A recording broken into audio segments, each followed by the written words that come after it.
So, doing another little comparison video today.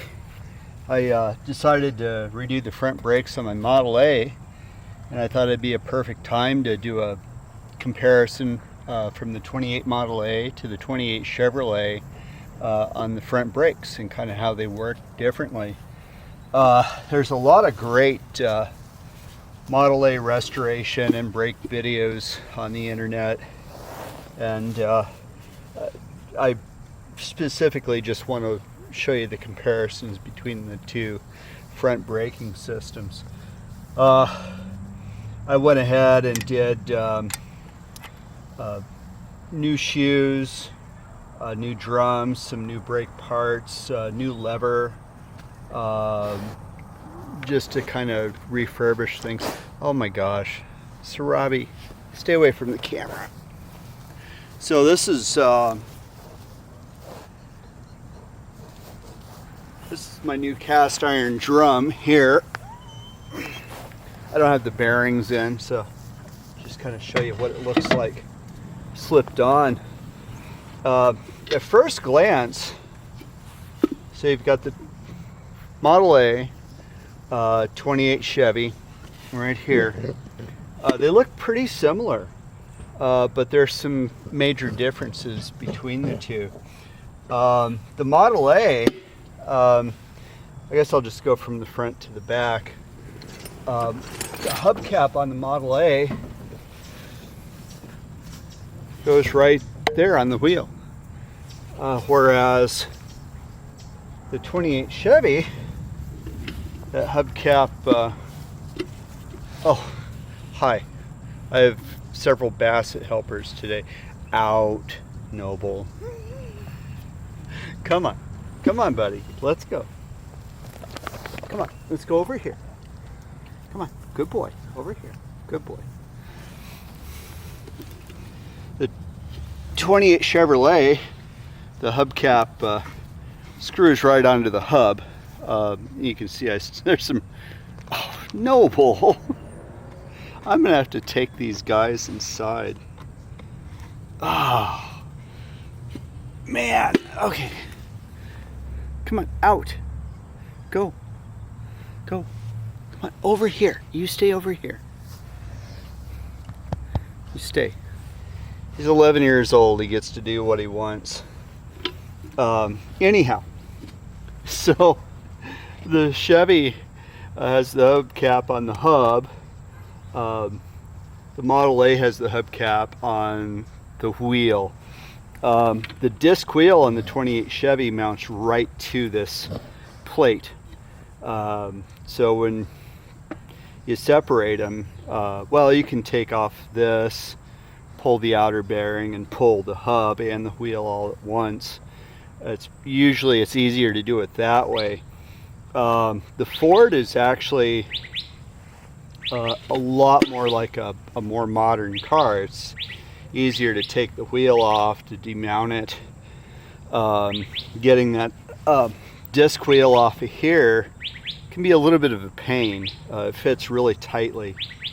It doesn't have that that wedge type fit that the Ford wheels do. Let me pull these hubs off here. There's Ford. And we'll pull the Chevy off here. You look inside there, see the old ball bearing. I haven't actually compared size.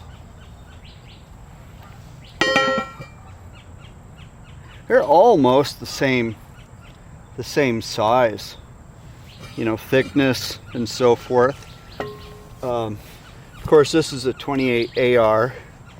It's got the narrower brake drums than later in 28 when they went to the wide brake drum for the accessory brake, the parking brake. Interesting fact, 1928 was the first year for front brakes on the Ford and the Chevy. The Chevy didn't have front brakes in 27, so it was kind of a year of innovation. The the Model A, as you can see, there's a lever here, and then there's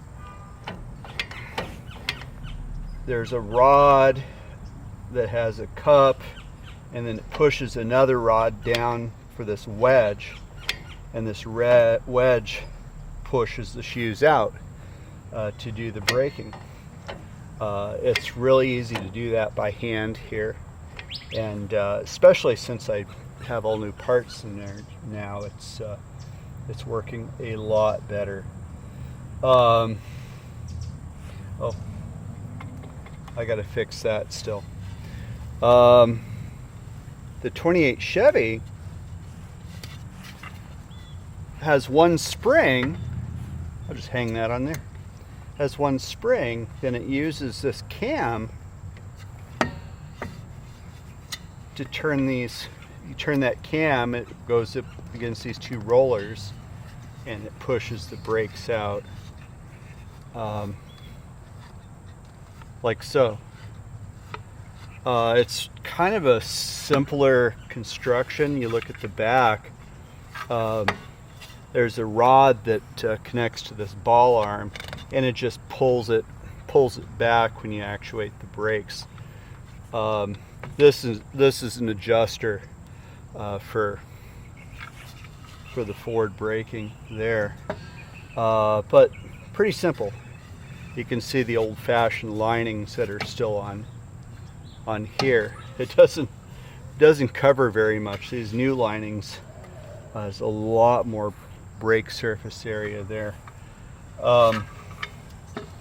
Anyhow, that's basically it.